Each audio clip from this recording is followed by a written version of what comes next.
Exactly. Why do you think We used to that's- cut those off and cut them up and saute them and call them heart stoppers. Because they're Is that like food? pretty much half fat, half meat. Yeah. There you But go. flavorful. You're right, that's correct. All right, so, reaffirmation of what you already know. Learn anything that you can go and talk to a customer about? Tim, what could you talk about to a customer? The whole point of the grind with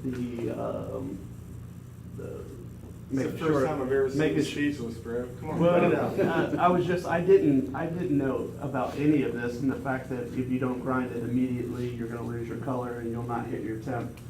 So Yeah, I mean, if that you're was- throwing it into a chili, that's one thing, but if they tell you to grind it for burger, where, Yeah. where, you know, they're gonna hit a temp, it makes a big difference. That's a So, I lot of mean, waste. those are questions for you to open the door with. No, I don't want that, I don't need that. Oh, wait, let's talk about this. You know, and obviously, every time we put a knife to something, it gets expensive. Now, the issue is in-house.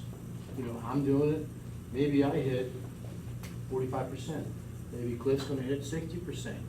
Well, we're off, who's cutting, where's the consistency? So now, you know, and that's not even counting overcooked steaks or complaints. So now, if we move them towards making sense, saying, you know what? Yes, this is a little bit more expensive, but you've got better control. You can easily go in there and count for your inventory at the end of the night. You can see what you started with, what you ended up, go to your POS, look for variances. There's too many variables here when somebody's trimming all this meat. You show them a rolled ribeye also, just why you have it out there. Just take the lip off.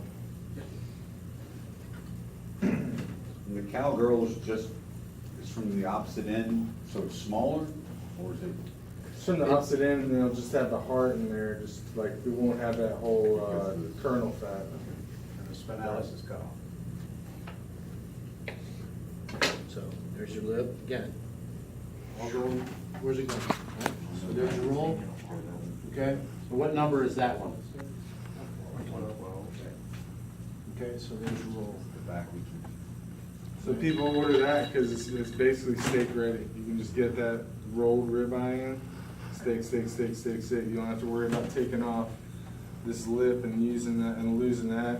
And if you look, I mean, I'm just gonna throw some numbers out there, but maybe this is about a 15% yield loss. If you look at the two costs, it's about 15% different. You know what I mean? So it's like, do you wanna get this and cut it off and throw it away all by yourself? Or do you wanna get that and go ahead and cut steaks? You know what I'm saying? And then some places, like for plate coverage, sorry, I'm gonna jump in there. We'll leave the lip on, just so it looks bigger, you know what I mean? But like, some chefs that are purists are like, if there's something left on the, it's like an inedible garnish almost, you know what I mean? Like, nobody wants to eat all that fat or see it, so. We wind up Just with another more left option. on the plate when they're done eating. Exactly, yeah. We could go on and on, but you know, that is a point, you know, these big portions. And then the waiter or waitress comes to the table and says, you got any room for dessert? What are you saying, I'm a fat pig? You know, they're losing the opportunity to make more money. If you make more money on dessert than you're gonna make on a steak. So I mean, when that cost thing comes up, price thing comes up, hey, let's move in a different direction.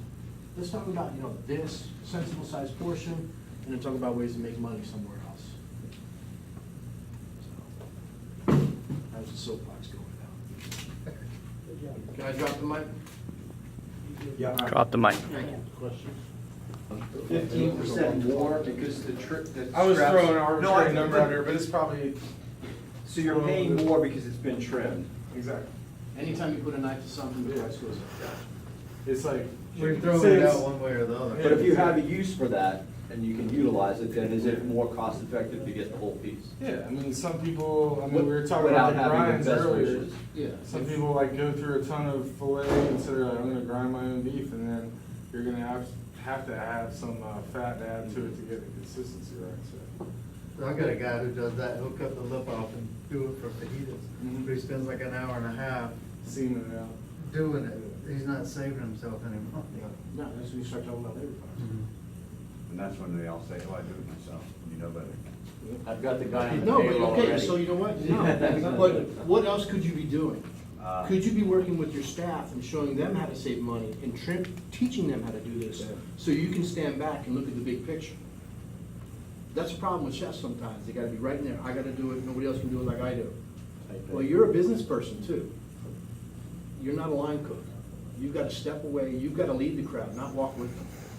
I mean, do you want a guy that's making $50,000-$60,000 a year in your facility off in the corner cutting steaks? Or do you want him to be like making sure it's ready for a health inspection, like training their staff, watching the line, watching everything that goes out? Because, you know, everybody, I mean, they talk about the price and stuff like that, but I mean, you overcook one steak and that's the difference between a case of choice and a case of select, you know what I mean? Like that 25 or 30 bucks usually, you know what I mean? So it's, I mean, it's what you want to do. I mean, yeah, some places that are closed for lunch and they're only open for dinner. Yeah, sure, man. Like, you know, let them do that. Or do you want to work them 70 hours a week and burn them out because he's tired?